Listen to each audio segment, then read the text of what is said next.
Hey. All right, yes. So, tell me, what's more important? How others view you or how you view yourself? Okay. So the most common or socially acceptable response seems to be how you view yourself, of course. But is it our own perceptions that determine our trajectory, or is it the perceptions of others? When I thought about this talk, momentous, the first thing that came to mind was being the first African American to earn a PhD from the program that I earned my doctorate degree from, and the first in my family line to achieve this accomplishment. And on my degree are written these words: rights, privileges, responsibilities appertaining thereto, right? And I didn't really think about those words at all because all I was thinking is, I'm a doctor now, put some respect on my name. And so, but what I noticed was that once people learned that I had a PhD, that they started to act differently around me. They started to defer to me, and become super accommodating. And I was like, oh, those rights and privileges appertaining thereunto.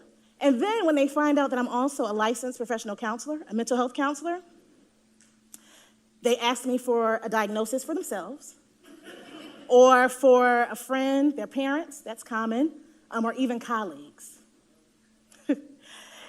And the funny thing is, most of the times when I'm responding to people, I don't even talk about any type of educational training or expertise. Most of the time, how I'm responding to people is based on my embodied experience. That brought me back to the question, what is more important or more impactful or more significant? How others view me or how I view myself? When I was completing my dissertation, I did it on how African American women in the U.S. view success and how to attain it. Overwhelmingly and unsurprisingly, they talked about the 3 F's: formal education, family support, and faith. But what was surprising is they also talked about something that's called controlling images. And so what are controlling images? They are these caricatures that were developed for Black women, and they came out of the slavery era, and they were designed to basically pigeonhole or solidify Black women's position at the bottom of the social hierarchy. They were a naming and a labeling, and the participants in my study were overwhelmingly talking about their influence on their lives. Whether explicitly or implicitly, they spoke about navigating these images. Sometimes their behavior was solely based on others or society's subscription to these images. And so what does that look like? For example, one of my participants said, at work, I don't even correct people on the pronunciation of my name because I don't want to be seen as an angry Black woman and then have to suffer the consequences of that perception. Another participant talked about not having time to be depressed because her family was depending on her to take care of them. And then sadly, one of the surprises that came from my dissertation was that many of my participants had been molested as girls. And they talked about being really mindful of their bodies and attire to try to minimize the opportunity for harm. Now we know that racial stress and discrimination negatively impacts mental and physical health. This is something that we all know. We know that experiences of continued discrimination leads to stress, increased blood pressure, substance use, and mental health issues such as depression and anxiety. Yet, we continue to engage in behaviors that perpetuate a cycle of suffering and an expectation of toughing it out. Not only that, these women were very aware of these images and these expectations that others had of them, but they also internalized those images for themselves. Think about that. That the very thing, on one hand, I'm saying, no, this is not what I am. On another, I feel like this is who I am because I've been called it for so long, and so I have to act accordingly. And so, although these conversations with these women happened years ago now, right? I'm not going to tell you how long because we don't tell our ages, but it happened years ago now. It greatly impacted me because I'm still talking about it. And I began to think about my own negotiation of these images. And the things that came to mind was that, there are many times where I would have been justified to respond in anger, but I didn't because I knew the consequences of that choice and how I would be perceived. Or for the academics in here, the many times where I really wanted to say, no, I don't have time to be on that committee or do that additional task, but instead I said yes, out of fear of retaliation, or how that no might impact my promotion or advancement in my career. And so even me having this knowledge explicitly, the very thing I was fighting against, I realized my behaviors that I was choosing was actually in response to these things. Which brings me to the momentous moment that I actually want to talk about today. So, picture it.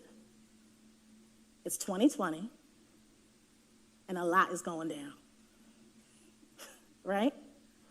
I'm sitting at home this one particular weekend with my dog Hines, and I can't turn off the TV.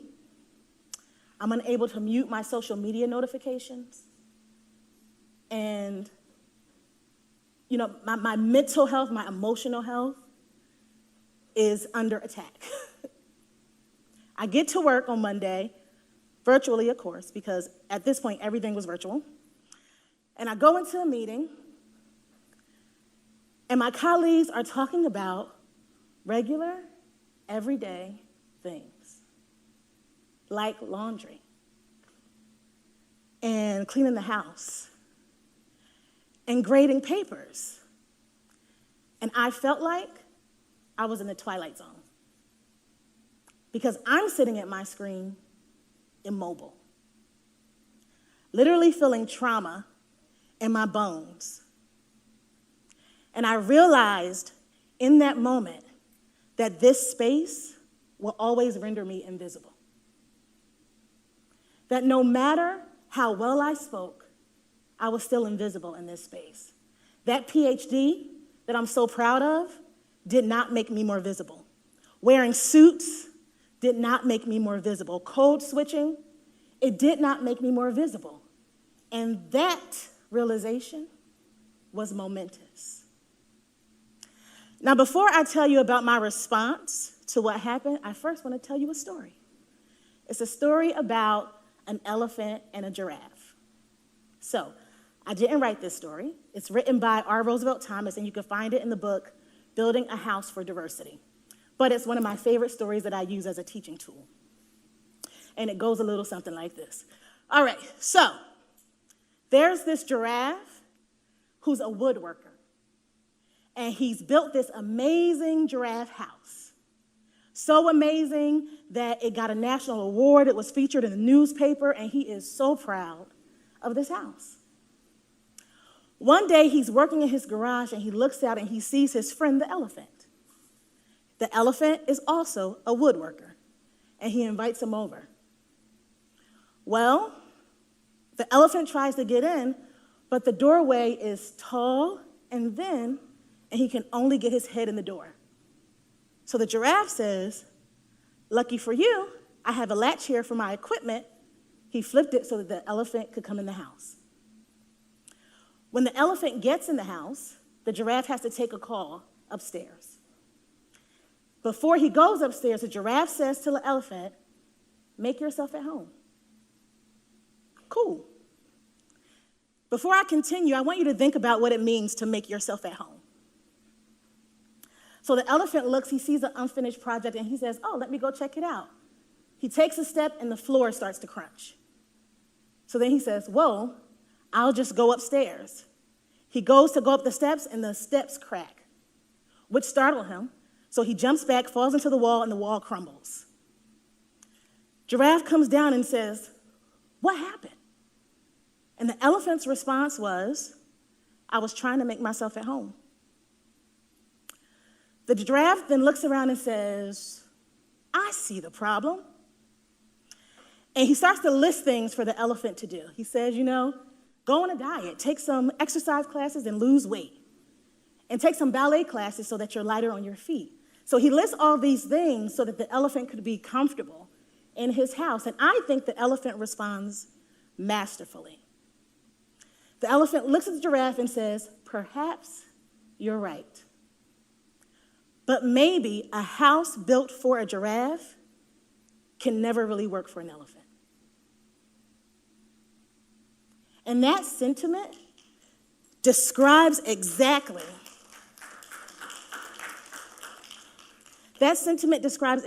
how I felt sitting in that moment, right? My colleagues, they were completely blind or oblivious to my experience because the house that was built was working perfectly for them. And interestingly enough, I felt like I'd done the metaphorical exercise and diets and ballet classes, and yet I still did not feel comfortable. And so that means that every time I spoke up and said something, to them it felt like I was trying to tear down their house. I was cracking their stairs and crumbling their walls. But not speaking up, not saying anything, tore at my soul, my very spirit. So, what did I decide to do? I decided that who I am, as I am, in this moment is enough. I decided that I was going to be authentically, unapologetically, and unabashedly myself. And now don't get me wrong, I understand the price of the toll that it takes to fight this battle on a regular basis. I completely get that. But by conforming, I was fighting another battle that I wasn't okay with. That I just simply wasn't okay with. And I decided, you know what? I could just go and do work with my community. But then that led to another issue. Because among the giraffes, I'm an elephant, but when I go back to my elephants, I smell like a giraffe. Right.